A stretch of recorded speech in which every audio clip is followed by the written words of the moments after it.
Buenos días, vamos a continuar con el tema que habíamos dejado sin terminar, que tenía que ver con investigaciones epidemiológicas y todas las etapas que había que cubrir dentro de una investigación.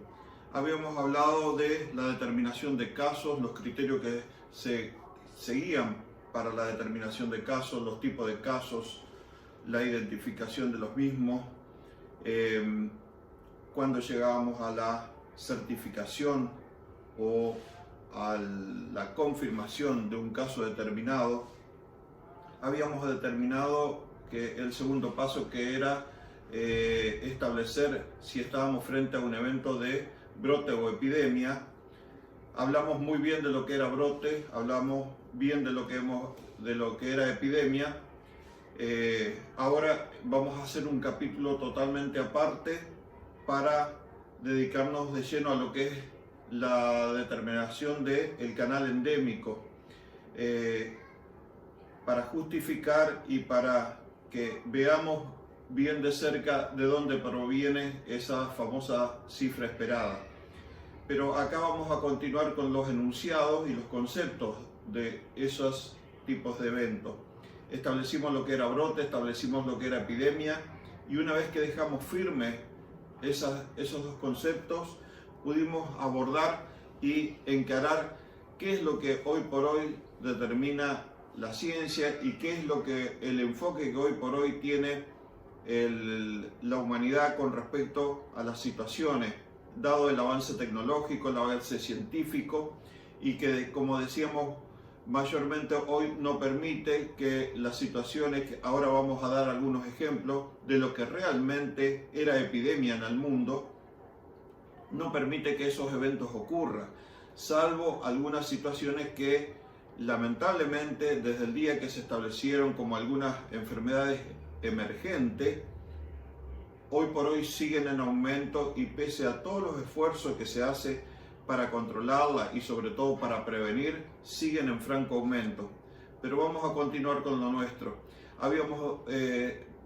De esta manera establecimos lo que era un brote de tipo epidémico, y habíamos quedado en la construcción de la curva, o sea, un elemento, un gráfico que de por sí solo es algo tan simple, pero que suministrado esa imagen da mucho más explicaciones que 2 horas después de estar hablando. O sea, en esa imagen se contiene muchísima información, y esa información puede ser develada a simple vista.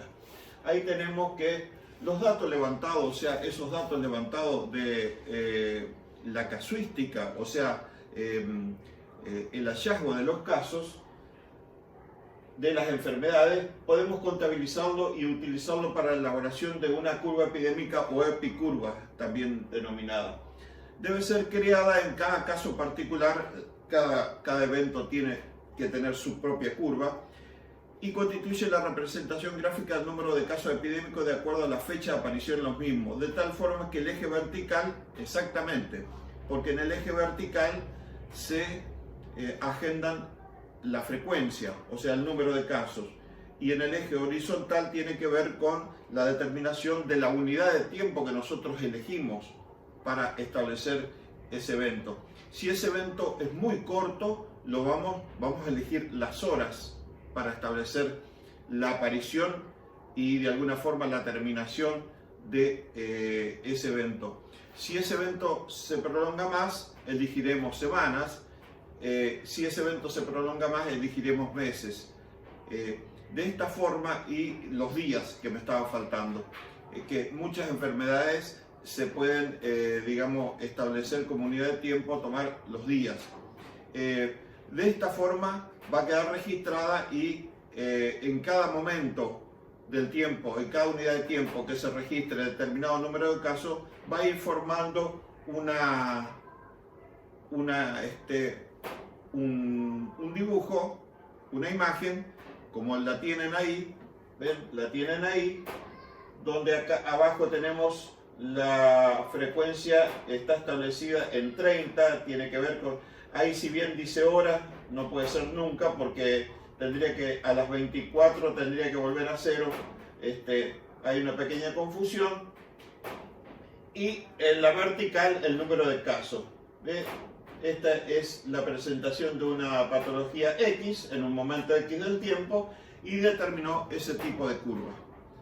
Bueno, estos son los nombres de la curva, la famosa curva epidémica.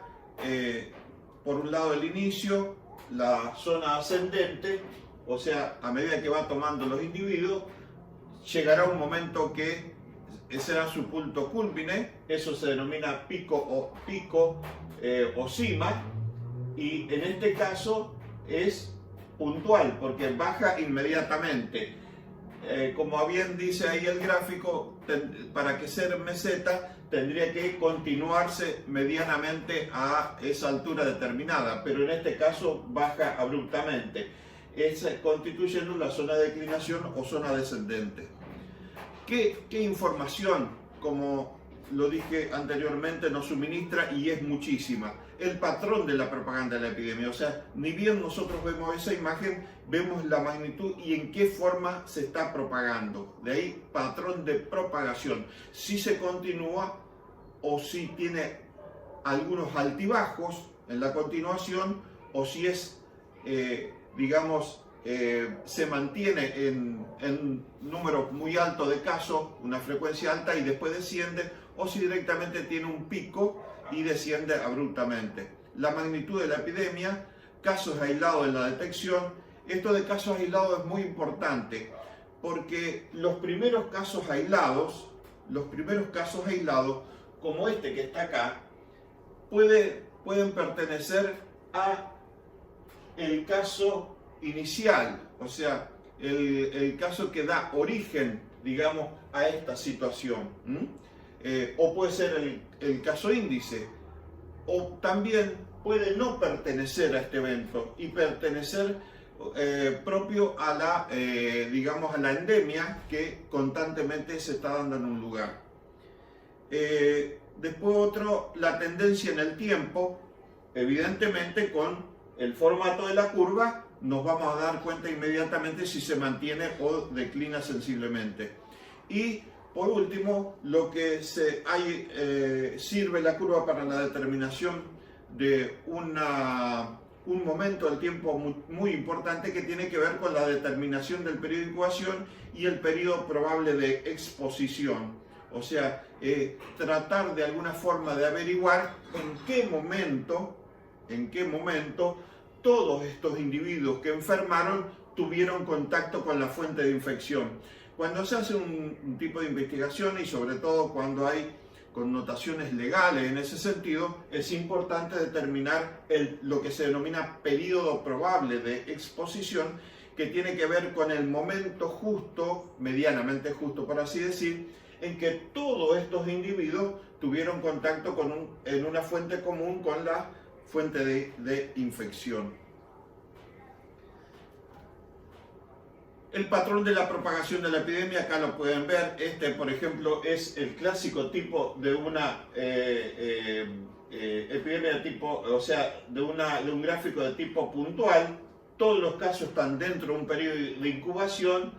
Hay un comienzo rápido, marcada localización en el tiempo y declinación rápida. Esto es lo que se denomina básicamente a fuente común y muy identificable. Acá tenemos un gráfico distinto, es una situación que se inicia y medianamente se mantiene. Ustedes ven que ya no baja abruptamente, que directamente se mantiene, digamos, en la cima. Evidentemente son muchos los individuos que están siendo afectados por el problema, para después recién lograr una declinación, o sea, disminuir en el número de casos. Este es del tipo intermitente, o sea, la epicurva, fíjense que tiene marcados abismos donde en la unidad de tiempo elegida no aparece ningún caso. Después vuelve a elevarse, vuelve a caer y nuevamente desaparecen casos. Esto es lo denominado periodo interepidémico de del periodo de incubación. Y cada uno corresponde a un periodo de incubación.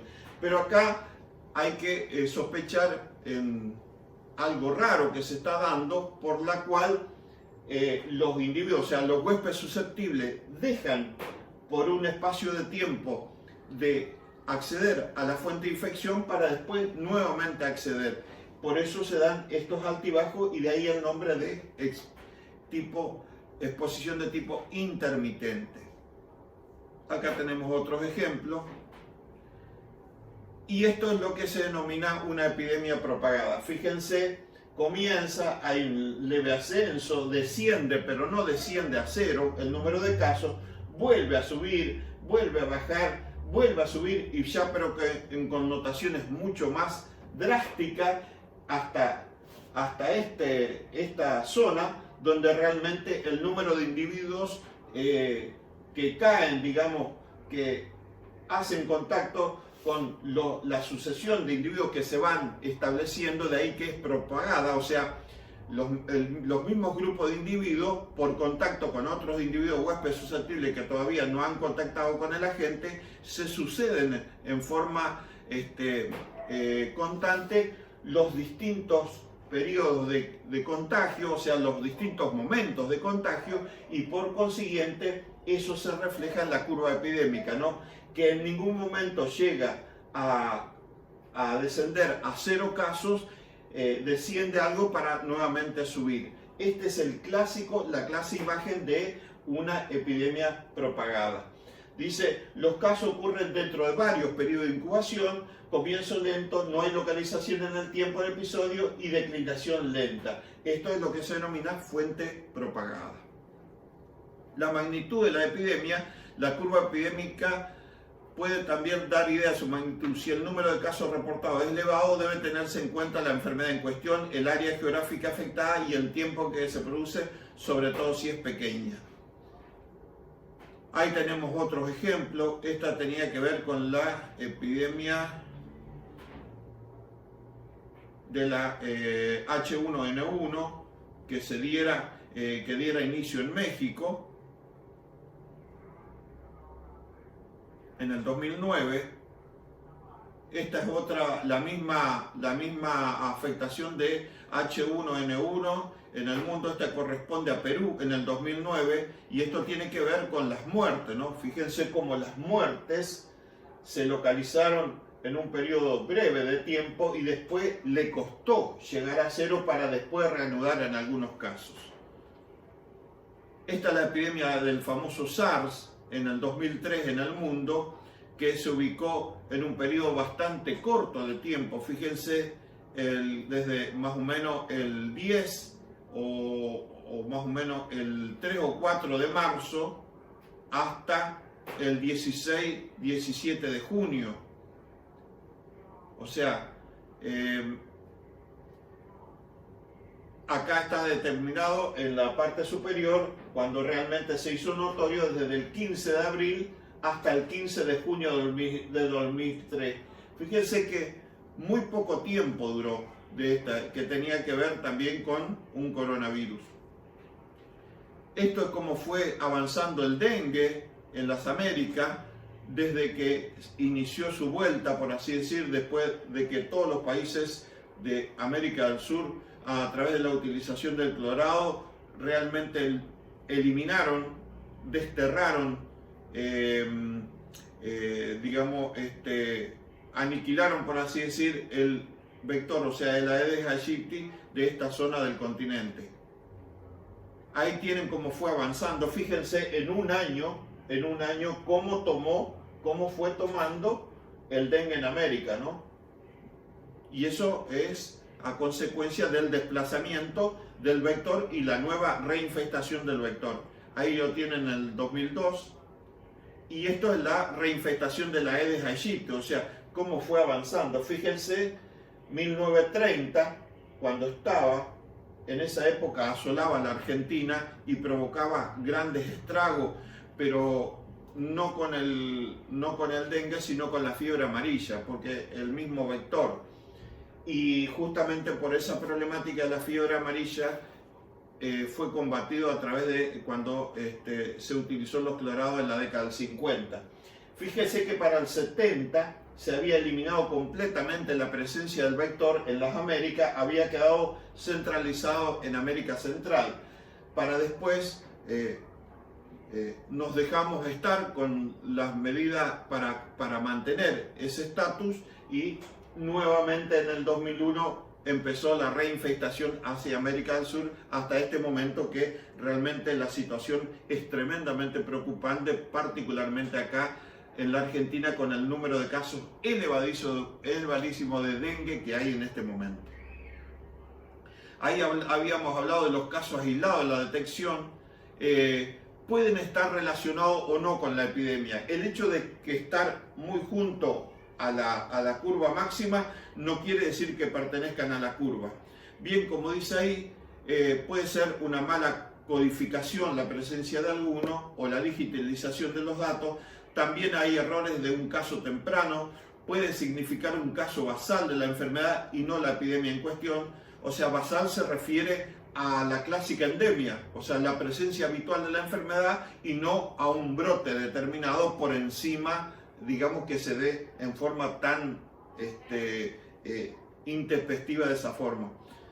Pero puede representar la fuente de infección como lo sería un manipulador de alimentos, es cierto, y a su vez ser un caso tardío, puede no ser parte de la epidemia o simplemente tuvo un periodo de incubación largo, o puede ser un caso secundario. Claro, aquel individuo que aparece después de la gran cantidad de casos que se da y aparece aislado al final. A ese caso se refiere. Bueno, la tendencia en el tiempo, analizando la epidemia de origen puntual y creciendo en ángulo pronunciado, cima de pico y caída brusca, se determina cuando llega a su pico máximo para luego disminuir sin que aparezcan nuevos casos. De esta manera se dibuja la tendencia en el tiempo sin casos secundarios y así termina. Bueno, vamos a lo que es la determinación del periodo de incubación y periodo de probable exposición. Es el periodo, ustedes saben, de tiempo de exposición conocido o hipotético y el pico de la curva epidémica que representa la mediana hipotética del periodo de incubación. Ese es medianamente lo que es el periodo de incubación, ¿no? Vuelvo a reiterar, el pico de la curva epidémica representada por la mediana hipotética del periodo de incubación. Acá tenemos los datos necesarios, o sea, ¿qué nosotros necesitamos para establecer el periodo probable de exposición? Lamentablemente, esta determinación se tiene que hacer después que terminó el evento, porque tenemos que tener la contabilidad de todos los eventos, de todos los casos que estuvieron involucrados en el evento. Por eso el registro de casos desde el primer al último en tiempo y forma. Esa es la primera necesidad que tenemos que tener, porque tenemos que tener la curva completa. Diagnóstico etiológico, o sea, una hipótesis, tiene que ver con qué agente pudo haber producido este evento o dar origen a este evento. Y el periodo de incubación de la enfermedad, eso es importantísimo, porque al identificar el agente, ya los distintos agentes tienen establecido su periodo de incubación en mínimo y máximo. Bueno, ahí tenemos la epicurva, fíjense, número de casos, y vamos a establecer cómo se determina para una enfermedad que tiene un periodo de incubación de 6 a 18 horas. Repito, periodo mínimo de incubación, 6 horas. ¿Qué es el periodo mínimo de incubación? Algo muy simple que ustedes al toque tienen que sacarlo. El periodo de incubación es el periodo de tiempo o rango de tiempo establecido entre la infección propiamente dicha, o sea, el momento de introducción del agente en un determinado organismo y la aparición de los primeros signos y síntomas, y se terminó cualquier tipo de explicación. Lo que pasa es que esta situación depende mucho de la agresividad del agente, de las condiciones ambientales y de la resistencia del huésped susceptible. De ahí que tenga un rango, no es matemáticamente que a tal hora o a los tantos días se manifiesta, no es así. Por eso siempre existe un periodo de incubación mínima y un periodo de incubación máxima. Bueno, habíamos visto que un periodo, en este caso el ejemplo, un periodo de incubación de 6 horas, por consiguiente tomamos esas 6 horas y fíjense cómo es, a partir del primer caso, que está identificado en este caso en el 10, esto es horas, a las 10 horas, contabilizamos las 6 horas hacia atrás, pero no incluimos la hora que tenemos establecido el primer caso. Es el inmediato anterior y a partir de él empezamos a contar. O sea, 9, 8, 7, 6, 5 y 4. Ahí tenemos las 6 horas establecidas. Fíjense, ahí está el periodo de las 6 horas que tomamos como periodo de incubación mínima para esta patología en particular.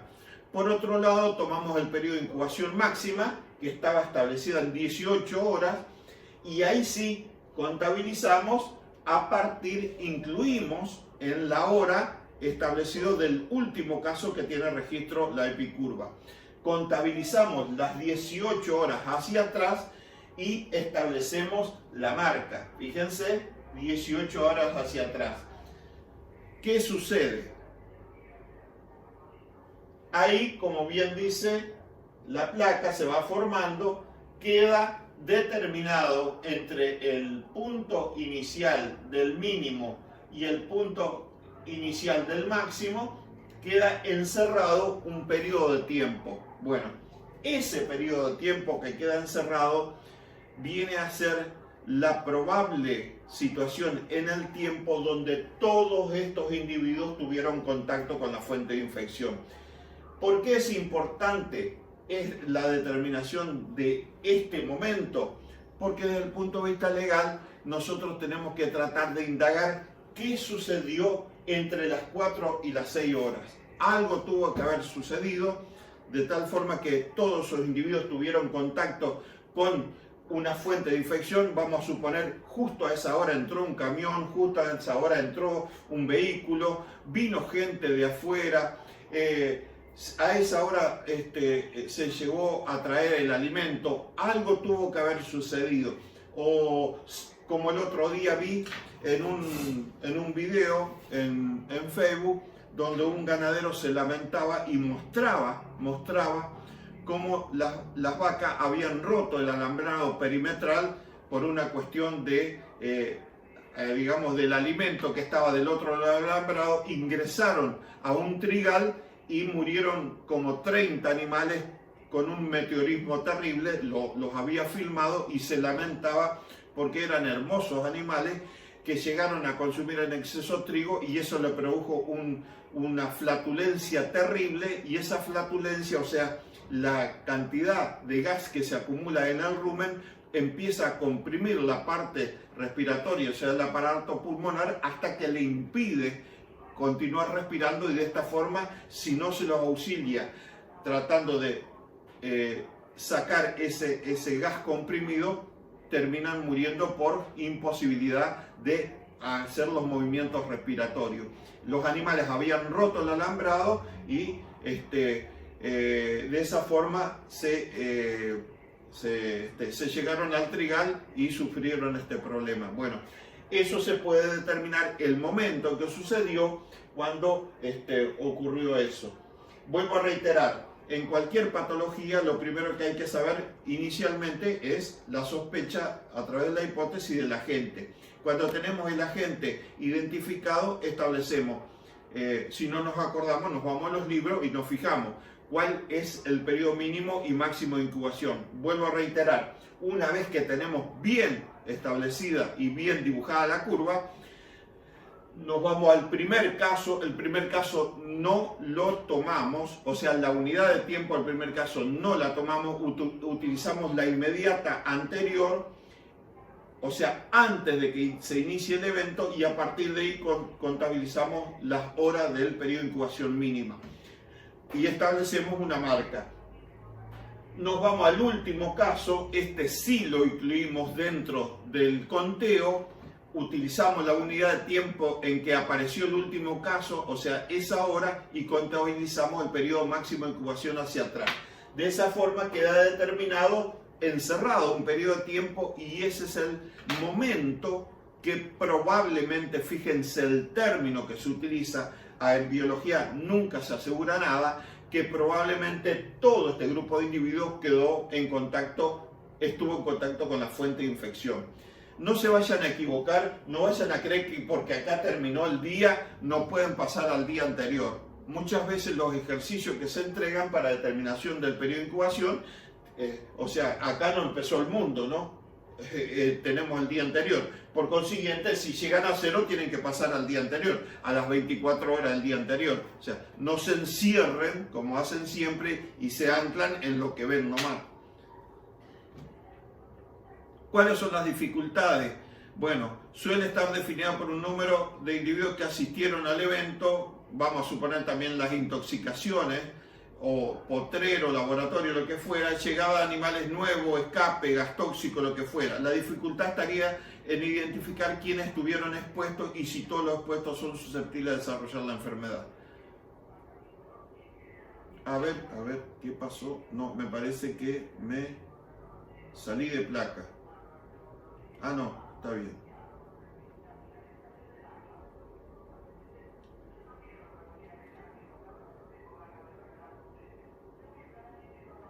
Bueno, eso es con respecto a la determinación del periodo probable. Nosotros veníamos teniendo,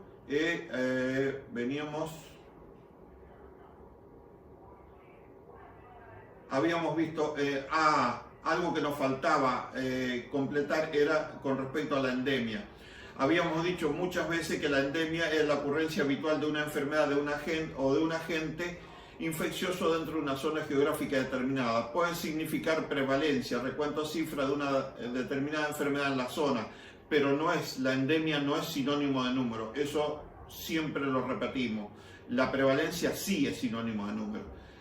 Condición por la cual una enfermedad se mantiene más o menos estacionaria, expresión de mantenimiento de factores dependientes del huésped y del agente y del ambiente sin variación apreciable, podrá presumir fluctuaciones en el tiempo, pero siempre dentro de límites habituales, normales o esperados. Y habíamos visto también, como habíamos hecho la secuencia de brote epidémico, epidemia y pandemia, creo que nos habíamos adelantado con algo, deriva de un vocablo griego que tiene que ver con todo, o sea, todo sobre el pueblo, una enfermedad que abarca todo el pueblo, una expresión que significa, como bien dice ahí, enfermedad de todo un pueblo, ¿no? Una afectación de una enfermedad infecciosa en los humanos a lo largo de un área geográfica extensa. ¿Cuál es el razonamiento desde el punto de vista epidemiológico de la pandemia? Cuando una epidemia alcanza grandes extensiones geográficas, continentes, países, en forma eslabonada, o sea, va avanzando, es lo que quiere decir, hace referencia a una pandemia. O sea, ¿qué hay detrás del punto de vista del aspecto cuantitativo de una pandemia? Es una tasa de incidencia inusual en el tiempo, o sea, muy alta en el tiempo, pero limitada en el una tasa de incidencia inusual en un periodo limitado de tiempo, pero ilimitado en el espacio. Claro, ¿por qué es limitado en el tiempo la pandemia? Porque, o sea, el número de casos, porque a medida que avanza va tomando los huéspedes susceptibles. Estos huéspedes susceptibles se transforman en inmunes o mueren directamente. Entonces llega un momento en que a la gente le es muy difícil encontrar otro huésped susceptible. De ahí que se viene abajo el número sensiblemente, o sea, evidentemente tarda un periodo de tiempo de acuerdo a cómo está, ustedes se recuerdan en población, de cómo están distribuidos los individuos, si están agrupados, si están al azar, si están de tipo uniforme, que teníamos distintos formatos de presentación de las enfermedades. Bueno, acá tiene que ver con eso. De acuerdo en el avance de, digamos, de la gente a través de los mismos individuos que lo van llevando de un lado a otro, tiene que ver con qué formato de población se encuentra. Pero de todas maneras es ilimitado en el espacio. ¿Por qué es ilimitado? Y si no, fíjense en lo que hizo el coronavirus. O sea, prácticamente en este momento no hay lugar en el mundo, ha de haber muy pocos lugares donde llegó, inclusive llegó a Malvinas. Así que es ilimitado en el espacio, pero limitado en el tiempo. Ha habido un número importante de pandemias en la historia humana, todas ellas generalmente de zoonosis. Esto es importantísimo porque hoy por hoy el veterinario tiene una función muy destacable. Hoy ha conseguido estar en los primeros planos del mundo, en los primeros equipos de investigación, porque debido a la problemática que el hombre ya está consustanciado de que muchísimas de las peores enfermedades que en este momento sufre la población humana es debido a zoonosis, o sea, enfermedades que se originaron en los animales.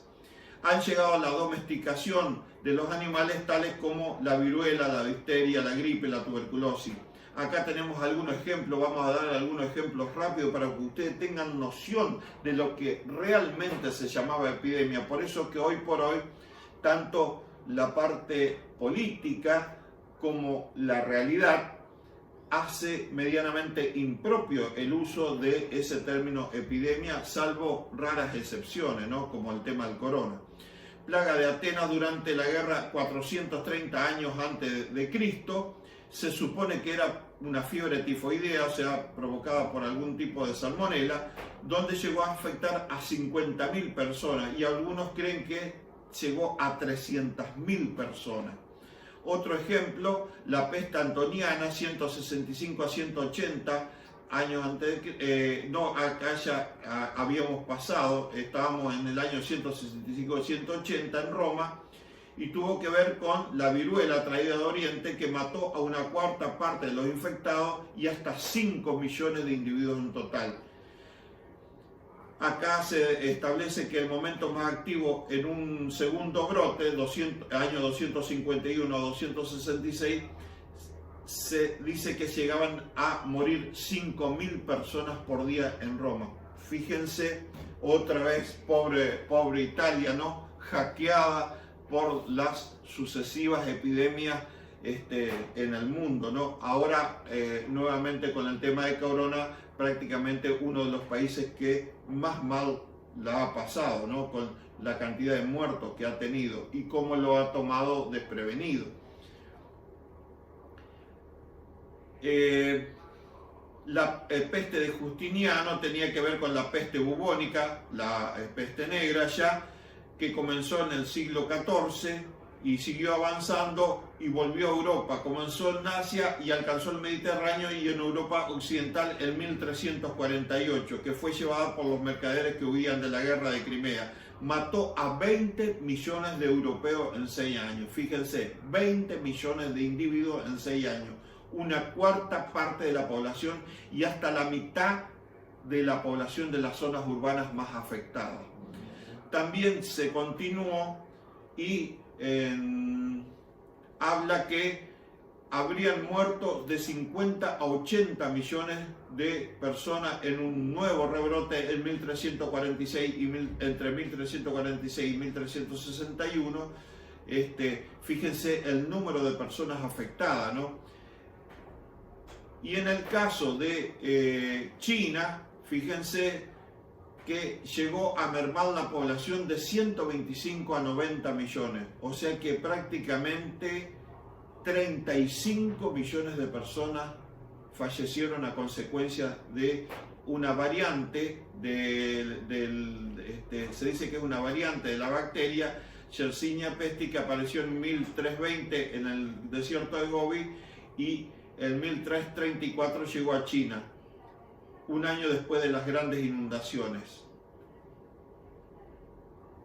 Acá está señalado, habíamos visto al comienzo en la parte del enfoque de epidemiología, cómo el hombre cambió ese enfoque cuando se dio cuenta que el hombre está muy limitado en los conocimientos, siempre está limitado, siempre necesita ir más allá del conocimiento que tiene, porque un día se dio cuenta que no sabe lo suficiente y que todo lo que sepa siempre va a ser poco para llegar a la raíz y a la base de los problemas.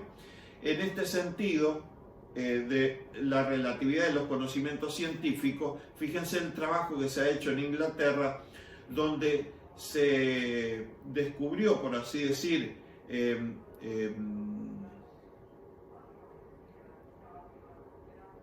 y se utilizó los cadáveres muertos en la época de la peste, que fue considerada la pandemia más letal de toda la historia de la humanidad, que empezó en 1347, duró 5 años y mató al 30 al 50% de la población de Europa Occidental. Fíjense que se llegó al desterrar esos cadáveres, se llegó a secuenciar el 99% del genoma de la antigua Yersinia pestis, que hoy por hoy se ha modificado sustancialmente. Esto tiene que ver porque fíjense que en el tema corona se hablaba de la similitud entre la parte genética del coronavirus que tenía el pangolín respecto al murciélago, en qué porcentaje era similar, y de la similitud entre el coronavirus que tenía el pangolín y los primeros afectados de China con respecto al coronavirus. Así que fíjense la importancia de detectar y de hacer estos estudios, ¿no? De esta forma, hasta ahora se ha secuenciado el patógeno en cuanto a la Yersinia pestis, con material de más de 100 años de antigüedad. Fíjense, 100 años de antigüedad que tenían esos cadáveres, fueron desterrados y se pudo rescatar ese material genético. Y de esta forma se tendría, como bien dice acá la placa, se tendría que actuar sobre otros patógenos para poder saber más de algo, por ejemplo, que muchos creen que se sabe demasiado, por ejemplo en el caso de la tuberculosis o en el caso de otros patógenos en particular, ¿no? Así que esto tiene que ver con llegar a determinar fehacientemente la codificación genética y de esta forma tratar de idear mecanismos de prevención más certeros y más efectivos.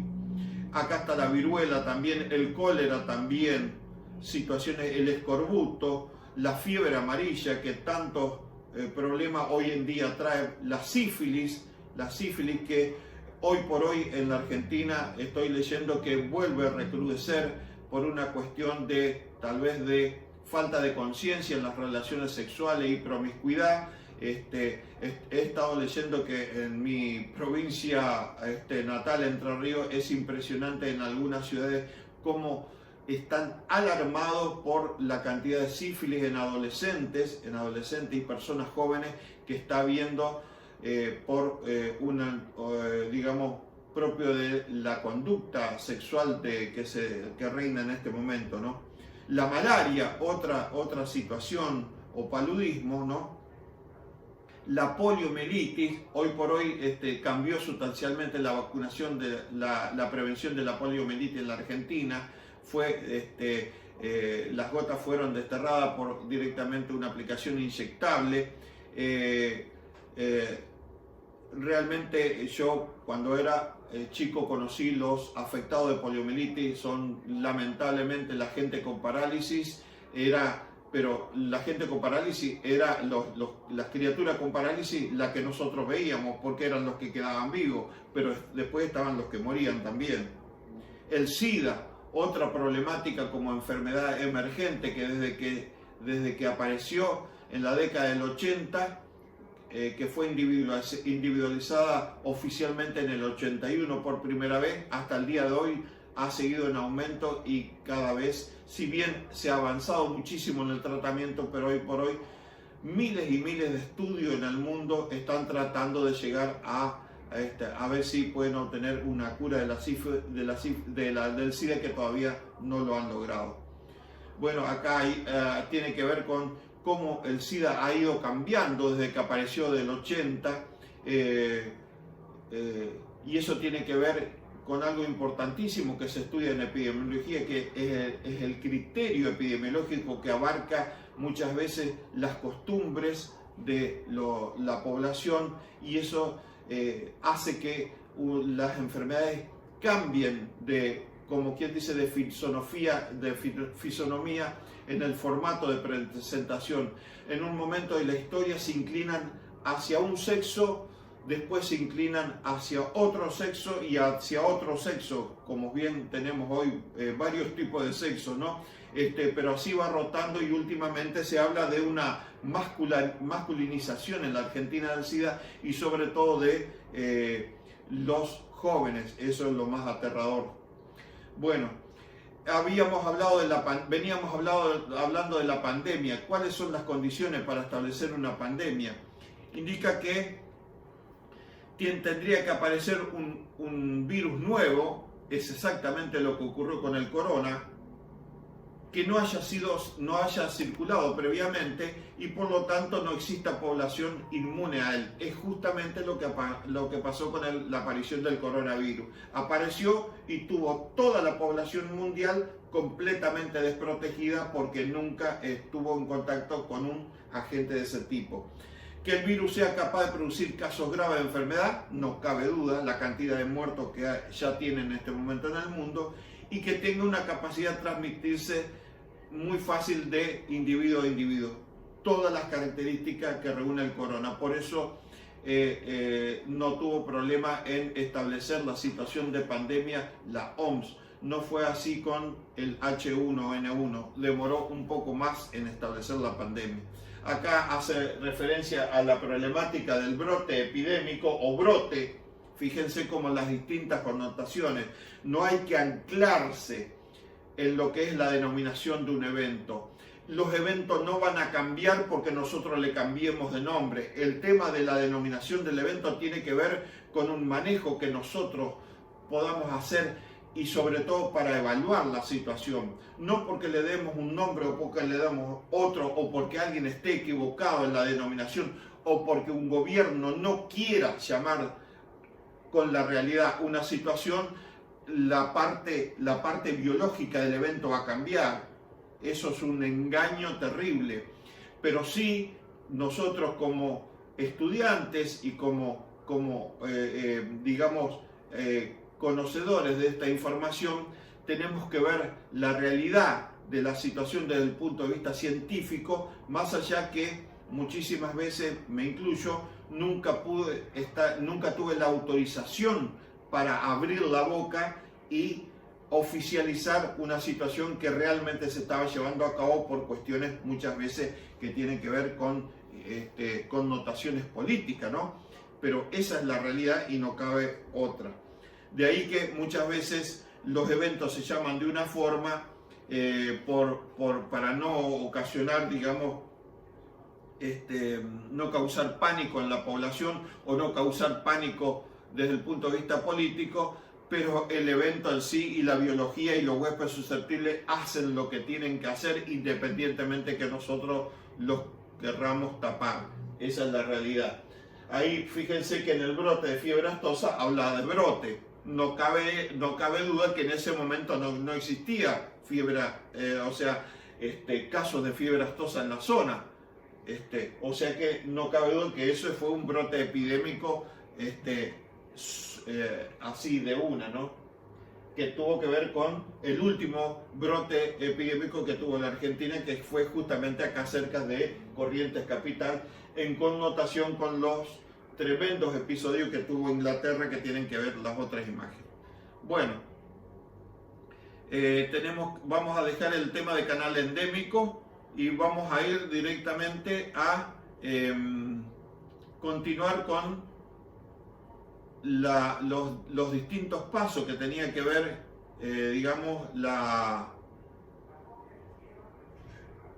acá estamos. Los pasos de cómo investigar, la secuencia de etapas. Vamos a el tercer ítem que tenemos que tener en cuenta para desarrollar el trabajo. Caracterizar la epidemia según variables de tiempo, lugar e individuo. Esas tres variables que son inseparables es lo mínimo que podemos tomar para estudiar en cualquier tipo de evento. El lugar, el tiempo y el individuo que es afectado. Ahí tienen un esquema, ¿no? De acuerdo, los caminos de acuerdo a las tres variables, tiempo, lugar e individuo, para hacer una evaluación de la información, ¿no? O sea, llegar medianamente a individualizar el patógeno cuál fue la fuente de infección en la cual estuvo contenido el patógeno y cuál fue el mecanismo de transmisión que se utilizó en el caso que vamos a estudiar. En cuanto al tiempo, bueno, habíamos visto ya si es brote o epidemia, si es fuente común, si es fuente mixto, o sea, la fuente mixta es cuando inicialmente es común y después se continúa por ser una enfermedad de tipo infecto contagiosa. Y cuando es propagada, no cabe duda que se suceden las distintas oleadas porque la enfermedad es muy infectocontagiosa y nuevas camadas de individuos de huéspedes susceptibles van cayendo por la transmisión misma de la gente. Una epidemia propagada, algunas consideraciones. Siempre es importante tener estas consideraciones para ver por qué se produce una epidemia propagada. Es necesario que haya un número considerable de susceptibles de la enfermedad, porque si no tiene huésped susceptible, inmediatamente se viene abajo. Mientras se propaga la enfermedad, ¿qué sucede con los que fueron tomados? Se transforman en individuos que están con la sintomatología, individuos de tipo subclínico e individuos con infección inaparente. Es exactamente lo que está ocurriendo con el coronavirus. Muchas personas no van a ni enterarse de que sufrieron el ingreso en su organismo del virus correspondiente. Y de esta forma se disminuyen los susceptibles hasta el punto de no haber condiciones para propagación de la epidemia. Claro, no hay condiciones, no hay más huéspedes susceptibles, por consiguiente el evento declina.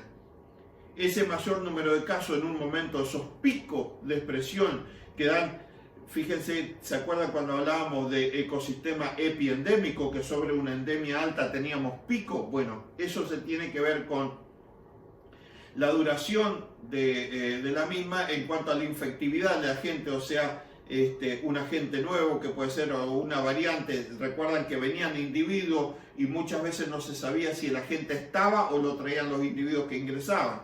La duración del periodo de incubación y la concentración de susceptibles, claro, porque cuando más concentrados están los individuos, o sea, las poblaciones de tipo agrupada, la explosión, digamos, del evento es mayor.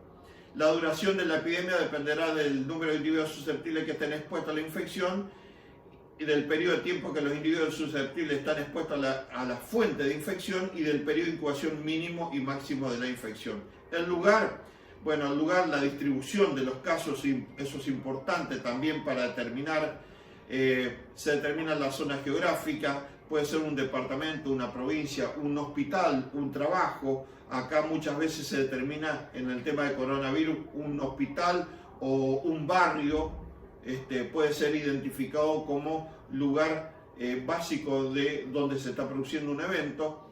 La determinación, la tasa de ataque, ustedes recuerdan que cuando se establecía la tasa de ataque en los brotes, básicamente, y teníamos la tasa de ataque al secundario, y mapear esos sitios que tienen que ver con la distribución.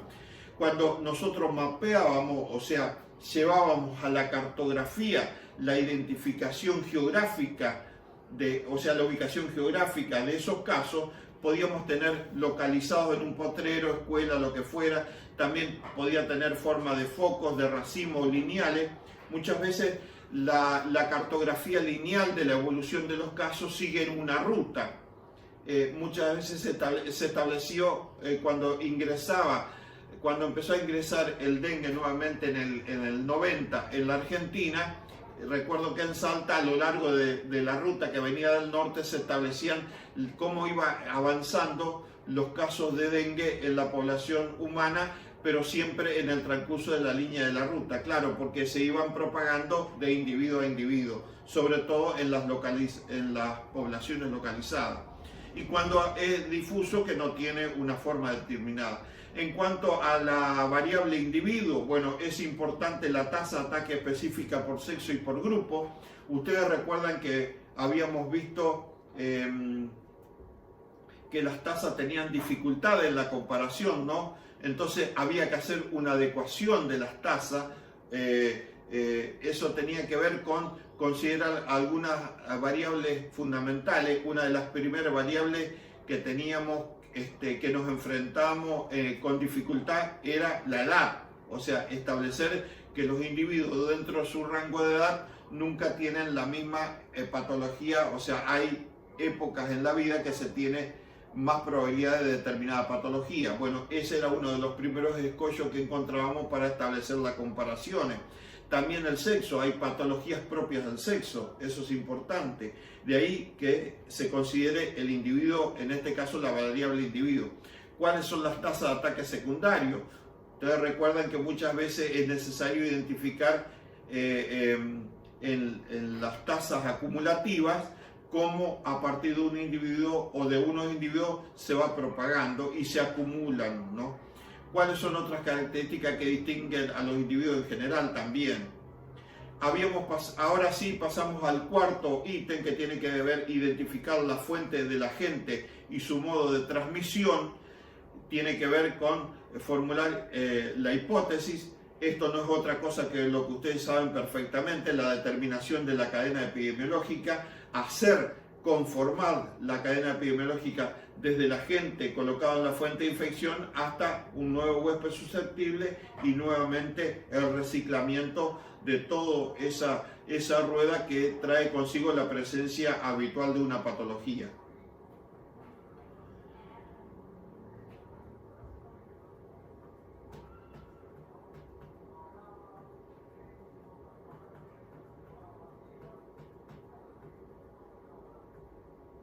Otro de los ítems a considerar es identificar la población susceptible. Esto es muy importante porque muchas veces la aparición de casos se da en veterinaria, sobre todo tenemos ese problema porque se da la aparición en un tipo de especie, pero resulta que hay otras especies que son susceptibles al mismo agente. Por consiguiente, es importante identificar la población susceptible, ¿no? Porque independientemente de que nosotros tengamos la atención sobre una determinada especie, podemos tener la atención sobre otras especies que cohabitan esa unidad ganadera o directamente tratar de evitar, ¿no?, que otras especies que son de interés por su misma presencia no caigan víctimas del problema. Esto tiene que ver con identificar la población susceptible. Cuando la fuente de infección y modo de transmisión hayan sido confirmados, se identificarán los grupos de individuos susceptibles con mayor riesgo a exposición. Mayor riesgo a exposición. Fíjense que si nosotros hablamos de la contaminación de una fuente de agua, a una fuente de agua acuden individuos de distintas especies. O sea, si el químico que está contaminando es sumamente peligroso, no cabe duda que va a ser innumerables las especies que van a caer víctimas de abrevar en esa fuente de agua. De ahí la importancia de conocer la población susceptible y aplicar las medidas pertinentes que corresponda. Claro, inmediatamente tratar de cortar ese ingreso de los individuos a la fuente de infección para que de esta forma detener la situación. Y por último, las medidas de prevención, control y estrategias, que vamos a dedicar un capítulo especial para este tema con todo lo que tiene que ver con el combate de las enfermedades. Bueno, acá terminamos toda la secuencia, que es cómo y cuándo investigar, con los distintos pasos desde el inicio, desde la determinación de casos, y ahora vamos a hacer un capítulo aparte para hablar pura y exclusivamente de algo que es muy importante y un poquito complejo de entender, que tiene que ver con la elaboración y los distintos tipos de canales endémicos. Inmediatamente continuamos. Gracias.